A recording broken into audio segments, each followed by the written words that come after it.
And Dennis Brown. Dennis Brown. April 30, 1980. The start of a new experience for 12 young farmers from the People's Republic of China as they arrived in Saskatchewan. You work on it and I'll get it.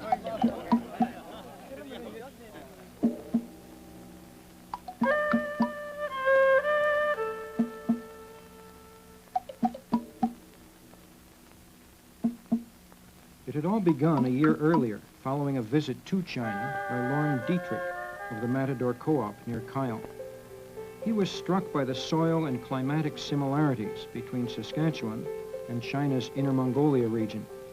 These were to become the basis for a 6-month visit by 12 Chinese farmers to a number of Saskatchewan farms.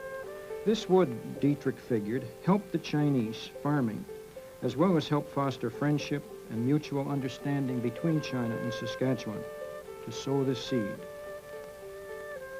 Dietrich and his friend, Dr. Xie Pei-Che, approached the government of Saskatchewan. The response was positive.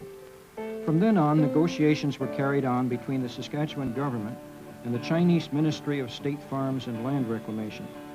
The Saskatchewan government agreed to fund this visit, paying for air transportation, arranging and funding off-farm activities, including visits to farm machinery factories, agricultural research stations, a potash mine, and various agricultural events such as the Western Canada Farm Progress Show. Special English language and farm training courses at post-secondary institutions were also arranged. Funds were provided by the Saskatchewan Department of Agriculture and the Potash Corporation of Saskatchewan. With the help of Dietrich and the Saskatchewan Federation of Production Cooperatives, the visitors were assigned to farms near Swift Current in southwestern Saskatchewan. It became the duty of Roy Romanow, Saskatchewan's Minister of Intergovernmental Affairs, and member of the Saskatchewan Legislature Clint White, Lauren Dietrich, and Jim Millington, project coordinator from the Agricultural Development Corporation of Saskatchewan, to welcome the Chinese visitors to the province. A start had been made, and now was the time for learning, cooperation, and friendship. The ice was broken as the Saskatchewan farmers and their families met their guests for the first time. Well, we can find him somewhere. Oh, he probably... How do I address you? That's Jiaming.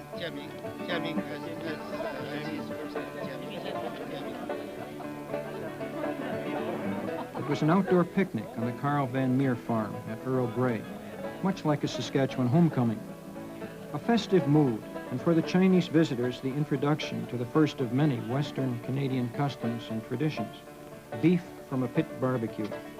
It was a new experience, for such meat in China is generally considered a delicacy, taken in small, thinly sliced quantities. You like drink milk? You like milk? Good. What's the name? Tario. How do you spell? Be able to go have another chunk of meat now. T-A-R-Y-A. Second help. Do they have potatoes all 2 hours. 2 hours? All over China? We're all fast drivers in our family. Wherever you want to go, you go fast. Spring marked the farmers' arrival, seeding time on the prairies, and the opportunity for a vast learning experience in another of the world's great agricultural areas, Western Canada. For the visitors, it had started months earlier. As representatives of state farms or communes, the farmers, ranging in age from 21 to 34, filled out applications and faced exhaustive testing for their understanding of English and for their farming abilities. At the Matador Co-op with Lauren Dietrich was Bi Mingjin, leader of the delegation, and one of the 12 given an intensive 7-month English training course before the long flight to North America. Mingjin comes from a 20,000-hectare state farm near Dong Tai, populated by 30,000 people. It was his job to map out plans for vegetable production on the farm.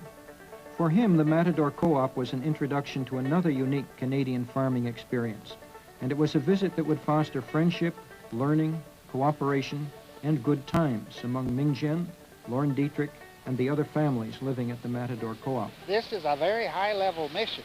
The ministry, there's 2 ministries involved, and these ministries are watching the program very closely.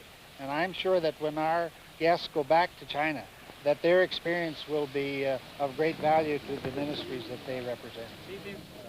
I think the friendship, development of friendship and the understanding of the two peoples is the most important of all. I think that this contact is proving out the merit of it. Many of our host families have said this is the best summer they've experienced and related to this having a Chinese friend with them. We want to be modernized. We want to realize our full modernization by the end of this century. So we want to learn from the Western countries in agriculture. At the first time, I took part in their seeding, but because I was not very skillful, so I just watch and once in a while they let me to drive, and then of course they have some simple work just like cultivation, the summer fallow, and then they let me to do it alone. So I'm now cultivating the land now. What shall I do next? Okay, Ming, if you want to take your tractor and go down around the outside there, and then I'll cut the angle and you follow that. Yeah. Okay? What part shall I do? You'll do the south part. Yeah, all right. Okay? Okay. Okay, we'll see you then. Yeah.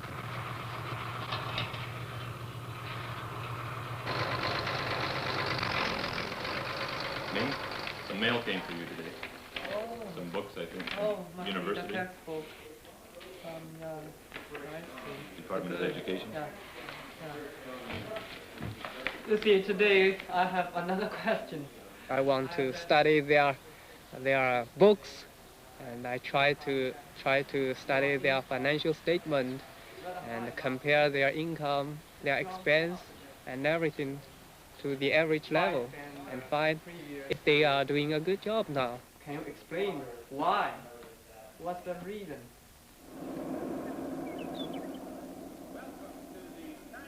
Farmers Project. 645 is his number. 1100, 1100, no 11, no 11, 11, 11, 11, 11, 11, 11, 11, 11,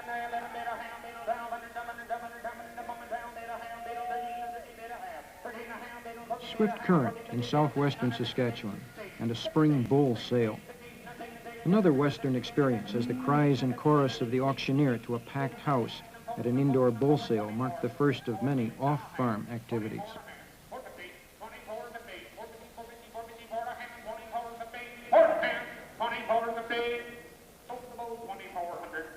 I think the off-farm training is really important for us too. We learn a lot in the Swift Current Research Station.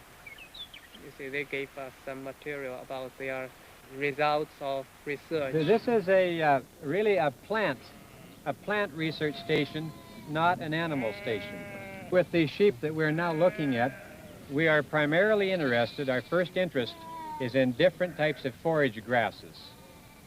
我们种小麦，但是主要是我们种小麦，但是我们也有养火鸡。你们看到火鸡，我们这边有很大的火鸡场，但是我们并不是专门在研究养火鸡，我们是要怎么样利用这种小麦去养火鸡，要怎么样配成最好的，怎么样种出最好的小麦或是这种作物去养火鸡。 Next, the Swift Current Sewage Lagoon experiment. Here in the dry land farming area, the city of Swift Current and the Federal Agricultural Research Station have joined forces in an experimental farm irrigation program. Effluent from Swift Current is cleaned and pumped out when required at a rate of about 20,000 liters per minute by huge electric motors. Farmers from the area involved in the project receive the processed water and then pump it onto cropland using a variety of methods. This pilot study will help determine the value of irrigating cropland with processed effluent, as well as providing a water conservation method. The Swift Current experiment is Canada's most comprehensive research project on crop irrigation using sewage effluent.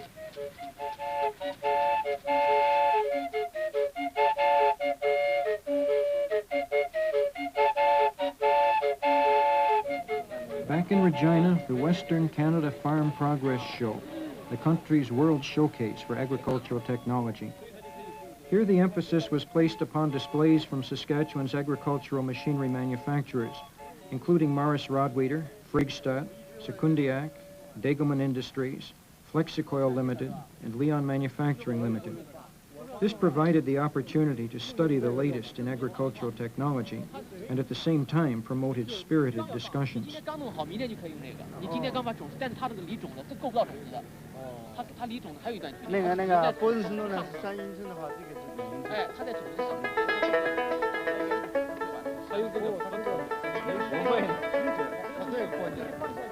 Frank Dietz, a dry land farmer near Loreburn, was host to Guo Jianming.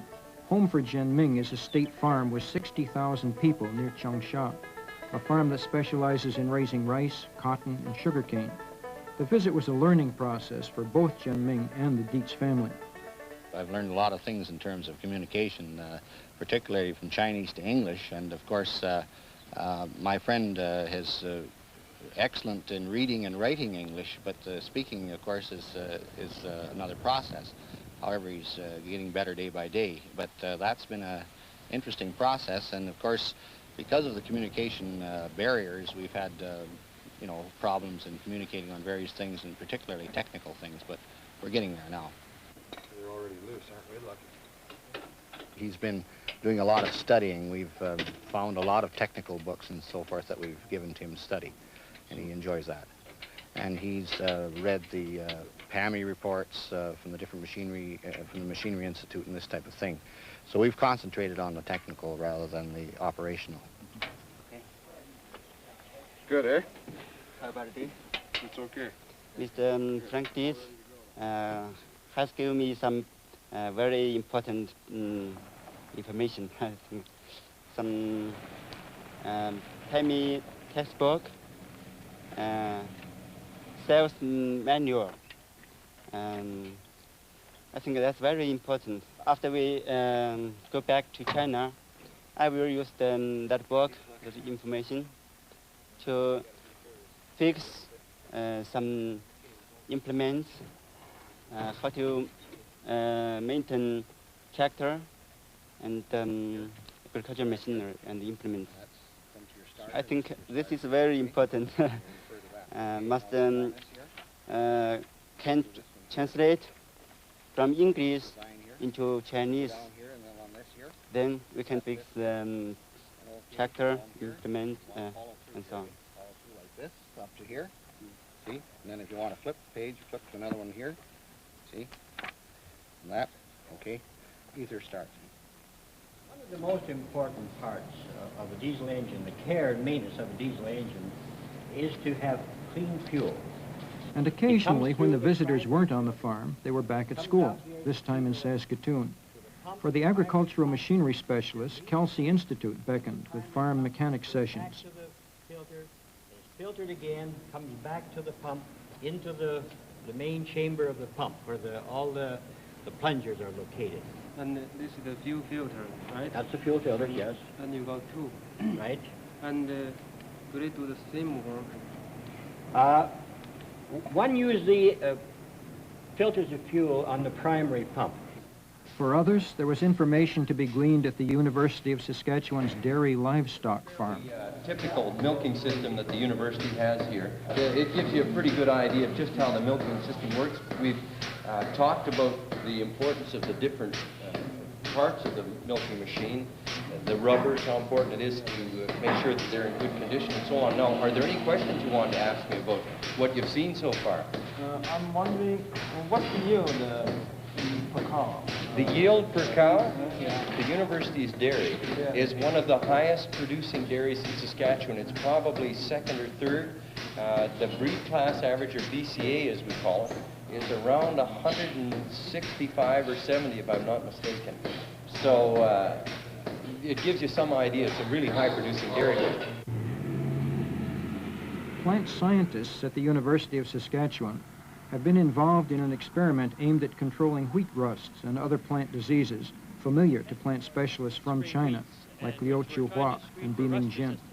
We come in with the septums, with inoculations with hypodermic needles, and inject rust into the plants. Yeah, inject it. And then in about 2 weeks, we get rust forming on these plants, as you can see here. The one on your right is leaf rust, and the one on your left is stem rust.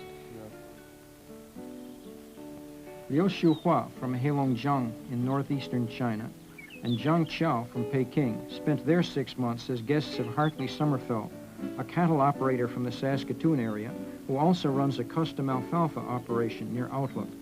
It didn't take long for both to become accustomed to Canadian food served in the Sommerfeld household, and that included more than one turkey dinner cooked by Frida Sommerfeld. What have you got here? Yeah, Dr. Xie took this picture for us. This is for you. Oh, thank you, Xiuhua. That's taken at our place. That was the day Mrs. Xie and Dr. Xie had supper with us. Yeah. Yeah.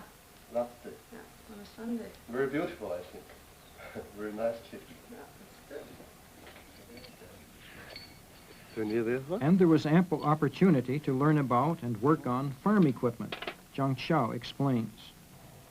You farmers use lots of big agricultural machineries, and they have good experience about how to use the big machineries and how to make them work better. And I think the experience of your farmers are very useful for us. I think it's very important to know how to use them and how to repair them, because lots of problems. They've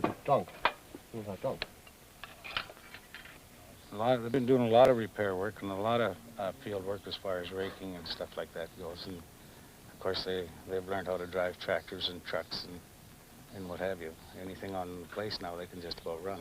It takes a little time, but they learn quick. They really do. They catch on fairly quick, and once you get them going, they know what's going on. They watch you for a while, and they know what's going on.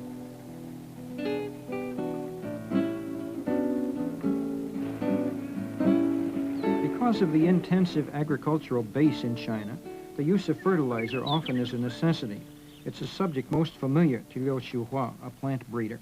In our province, we grow wheat, corn, and soybean, 3 kind of crops. Most of China grow rice, wheat, cotton, and so on. We use Canadian wheat and Chinese wheat. In north of China, we just need nitrogen, but we need some potash in south of China, because that soil needs potash.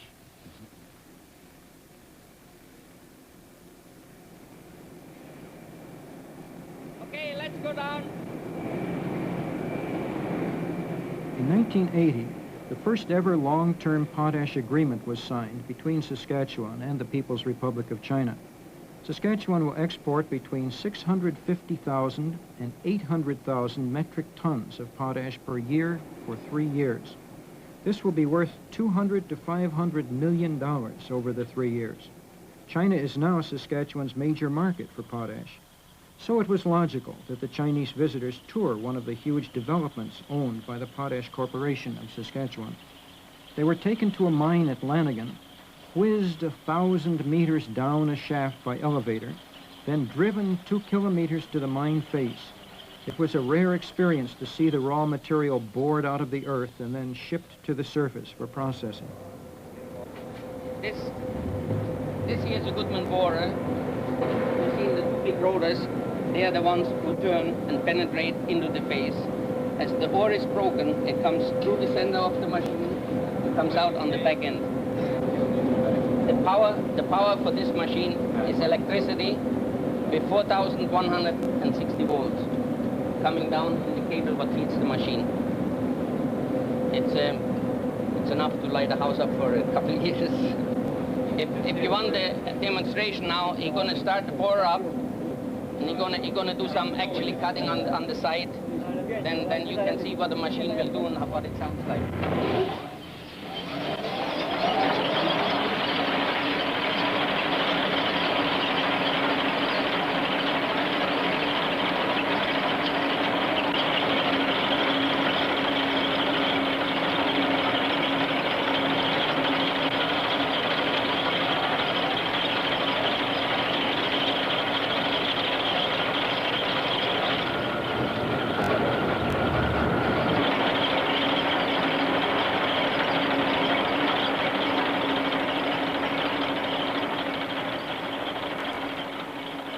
In the evening, it was back to Saskatoon and a Potash Corporation dinner.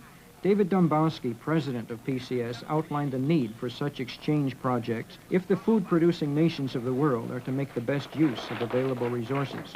I want to congratulate those people that developed, initiated this program, and I want to say how pleased we in the Potash Corporation are to participate in it. May I say also that I believe it is only a small step, and we need to do much more of this. And we in the Potash Corporation wish to participate in more programming of this kind so that the world's resources can be better utilized and world agriculture can be more productive. We believe that it's important that we exchange scientific knowledge so that the world's arable land can become more productive. We also believe that the efficient utilization of fertilizer will make the world's arable land more productive. It is not inconceivable that we could dedicate a mine or to such a major market.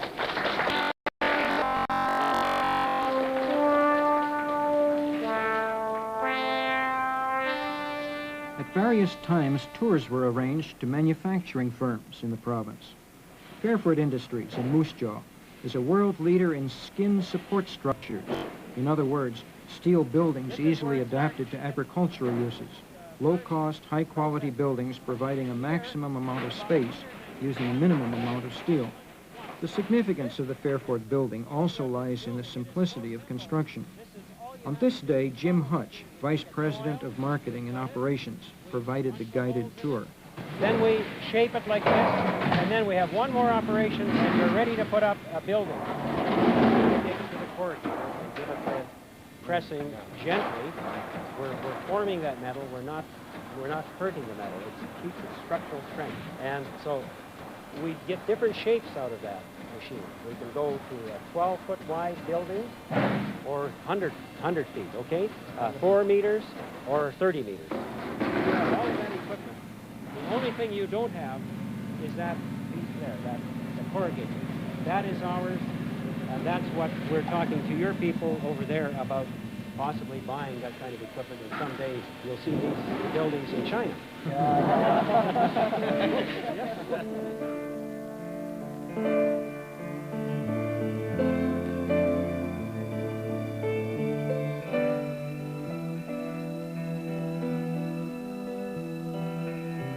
But it was not all work, lectures, or seminars. There was time for cultural exchange, good food, and plain fun.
A highlight of the 6 months was a weekend gathering with members of the Chinese Cultural Society of Saskatchewan.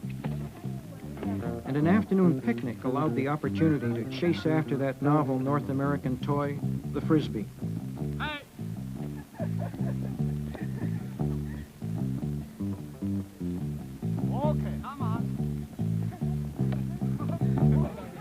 A garden party at Dr. Kairu Feng's allowed the farmers to mingle with a group of scholars studying at universities in Saskatchewan.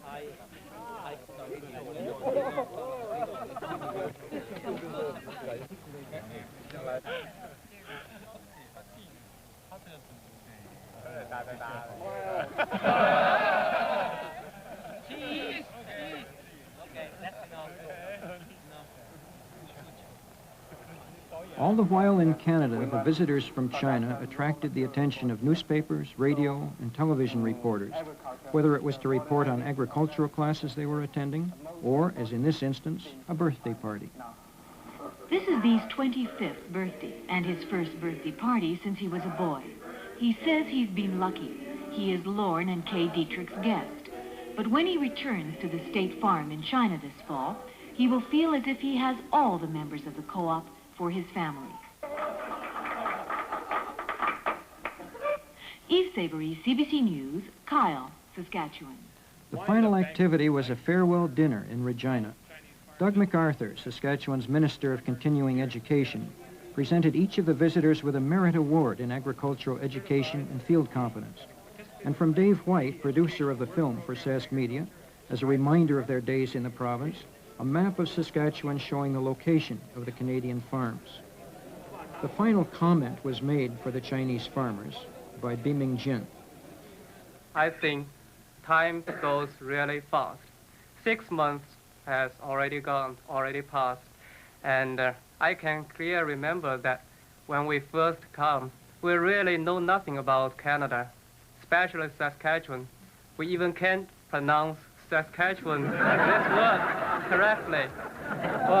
But now, we can have very good communication, and we learn a lot about your custom, about your relationship of production, and I think these are all very obvious evidence, proof that our program is a success.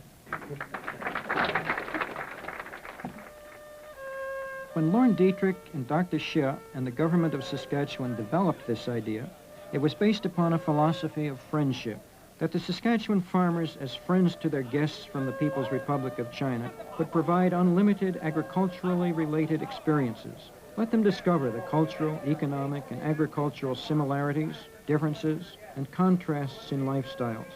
In the end, it was a philosophy achieved.